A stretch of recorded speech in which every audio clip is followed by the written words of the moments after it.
Hello guys, welcome back to a video. Today is day 10, season 4, so that's a good video.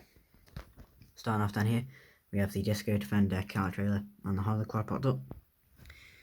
Then we have some hurdles just been laid down there. Then we have all the sheep there in this side of the shed, because you've got Matt and John there, they're just coupling the hurdles together. Now for now we tend to put 4 hurdles, so that's 2 pens, because if we put the other 2, it takes up a bit of space.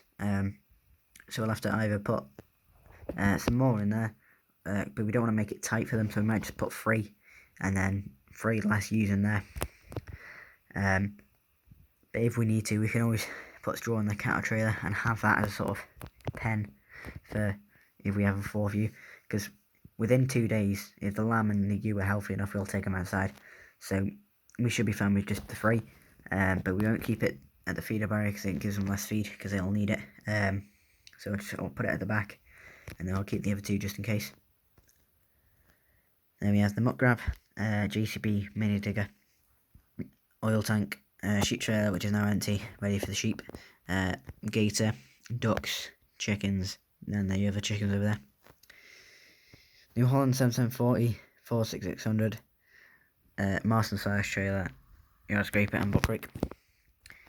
We have the Farmer's Son KTM dirt bike and the lawnmower, New Holland mini baler, Class Round baler, John Deere bale wrapper and a fellow rake. Also lambing starts next week, about Wednesday is the 28th, so that's normally when we sort of start. We sort of get a couple in February and then we get the rest in the first 2 weeks of March. 5612 there, and the 6616 pot up, trail forager, spearhead hedge cutter, fertilizer spreader and the fertilizer bags.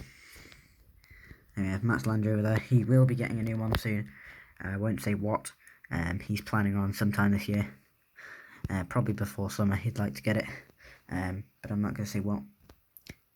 Wheelbarrow, spare sheets off the pit with the grading bucket on top. 2 bales there and a pack of forks off the Sayana. So we've put 2 bales there because we've had some, I wouldn't say bad winds, but the wind has been a bit windy and they've almost fell off, so we thought we'd get them down anyway because we've almost finished the silage, and then we can just sort of give them to the cows and the sheep immediately. Then we've got the cows in there, they've got their fresh silage, which is going to be, we'll just give them to them about, well, today. And then herb stump trailer popped up there, bale trailer with the 10 grass bales on. Then we have the T6 175 popped up on the Keenan. Then we have the Farmer's Son in the John Deere 3400 telehandler. He's got the bucket. We don't use the bucket normally, but we only use it when there's the last bit left.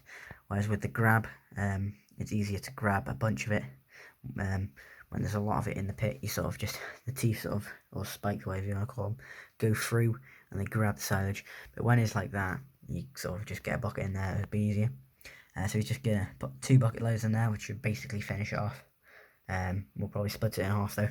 Could probably wheelbarrow it to the cows and the sheep, because there won't be that much left.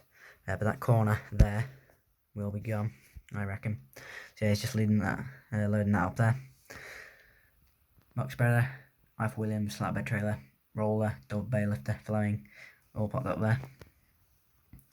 Then we have the main man himself, the farmer, in the John Deere 6920S. He's got the Kumo on the back. He's just heading off to I guess you could say sort of a job, I guess, just to go and top some of the fields for some farmers.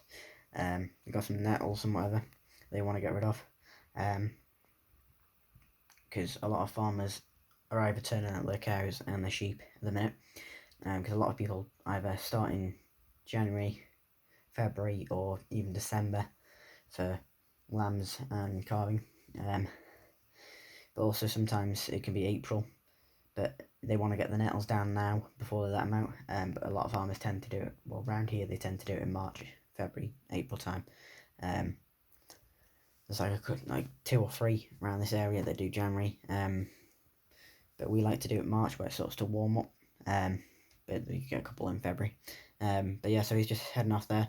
We will probably have to top off a bit of our fields because there's a couple of nettles just knocking around a bit, but there's not too much.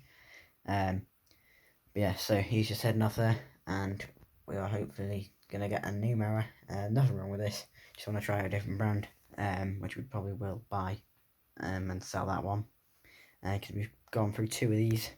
One of them was second hand, and basically we had it for a year, and the linkage bit right there snapped off completely. We tried welding it on and it wouldn't work properly, so we had to get a new one, which luckily came within like 2 or 3 days, although it was in the local dealership and they had it, but it takes a while for them to deliver stuff because they've got to deliver other stuff.